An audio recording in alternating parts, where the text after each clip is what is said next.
Welcome to a nice November day.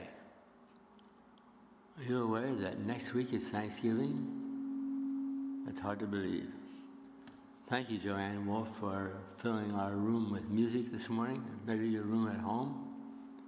And to Doug Garrett for helping us to sound good so you can hear me. I've had to learn a lot of lessons in my life.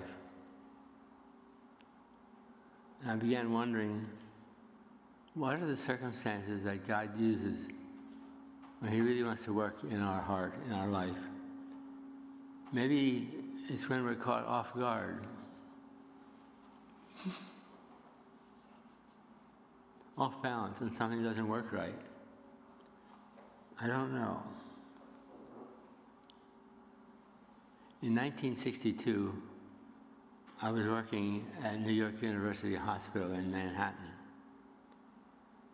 As a member of the hospital's messenger team, I enjoyed good working relationships with the 4 other guys in the team. We got along well, lots of joking and joshing, though we came from vastly different cultural backgrounds. But one afternoon, Roger, one of the guys, walked quickly up to my desk in the hospital lobby and blurted out, "Wes, you got the 3 o'clock drug round." Dropped the heavy wire delivery basket down on the desk where I was working. This ticked me off. Roger wasn't my boss. That was Malcolm, who was off that day. Roger was just throwing his weight around.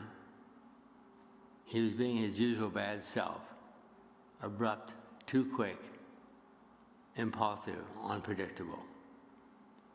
To myself, I said, "It's not fair. It's not my turn to take the 3 o'clock. I hate the 3 o'clock. The specimens I need to carry back to the labs are stinky, smelly, detestable." I erupted, "No, I'm not doing it." Roger, surprised, backed away, turned and stomped off. I sat at the information desk alone and stewed. It's not fair. I did the round yesterday. It's not my turn. Let Jackson do it, or Roger himself. I boiled several minutes more.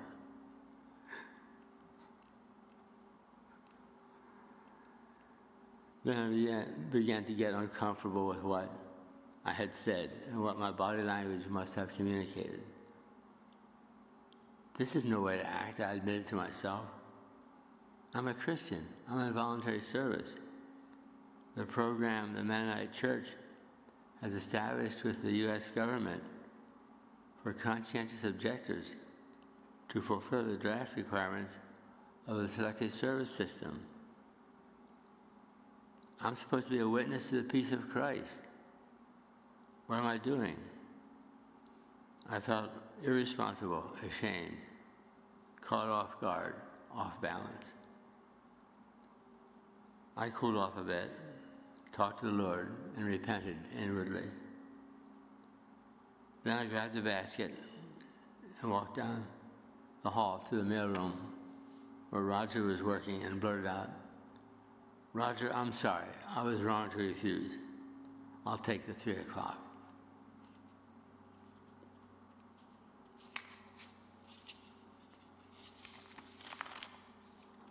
Roger's attitude toward me changed that day. He was gentler in speaking to me, and a peaceful spirit began to grow between us.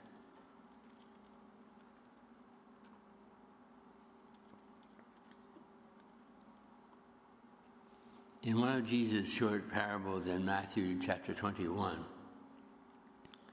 he tells us about a father who had 2 sons. He said to the first son, "Son, go and work in my vineyard today." The son replied, "No, I won't go." But later he changed his mind and went. The father went to the second son and said the same thing. The son replied, "I will go, sir." But he didn't go.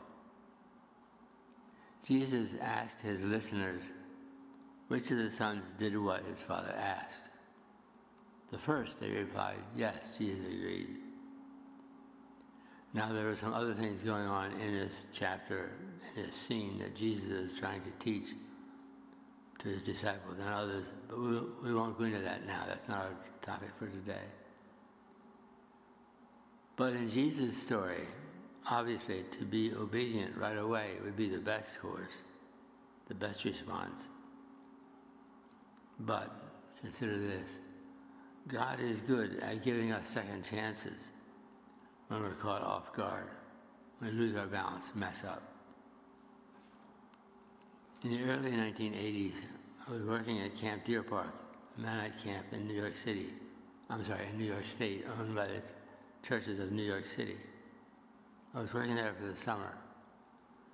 One evening, we were treating the campers to a hayride, something everybody loved. The ride was slow over the campgrounds and through the woods. It was fun. But this time was not as enjoyable for me. Little 9-year-old Angela was being anything but angelic. Gripey and snippy, she was making the campers and me uncomfortable. I was getting tired of her bad attitude, which I had been aware of for several days. I decided it was time to act, that I would take her aside as soon as the ride ended and give her a good talking to, shake up her world a bit. The ride ended at the wagon shed beside the trail. Angela jumped off the wagon with me immediately behind her. I reached out and grabbed her little shoulder and steered her away from the crowd.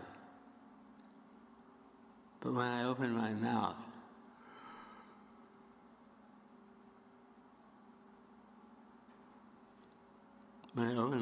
to bite at her with sharp words, I was suddenly overcome with empathy for this little girl.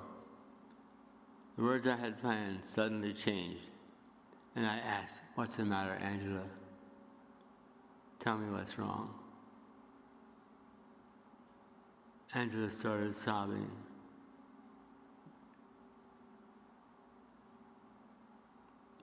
And over the next few minutes, spilled out a litany of pain, loneliness, uncertainty.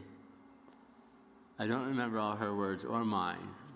Angela seemed mostly to be suffering from homesickness, missing her mom, and feeling friendless in her cabin. I listened to her pour out her heart. Once again, I was caught off guard. I felt ashamed of my attitude and my actions. How could I be so cold and quick to judge, even this little one, whose story I didn't know? Angela and I began our friendship that night, but it was very brief. In the remaining days, we would smile at each other across the room, but we never had time to grow close. She left camp at the end of the week, as campers always do, and I never saw her again.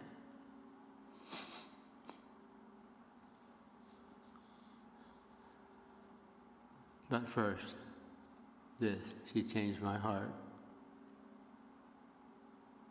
Let's pray. Lord, help us to be more aware of those things that push us off balance, catch us off guard. Help us to hear your voice before we use ours, to wait, listen, and then to say,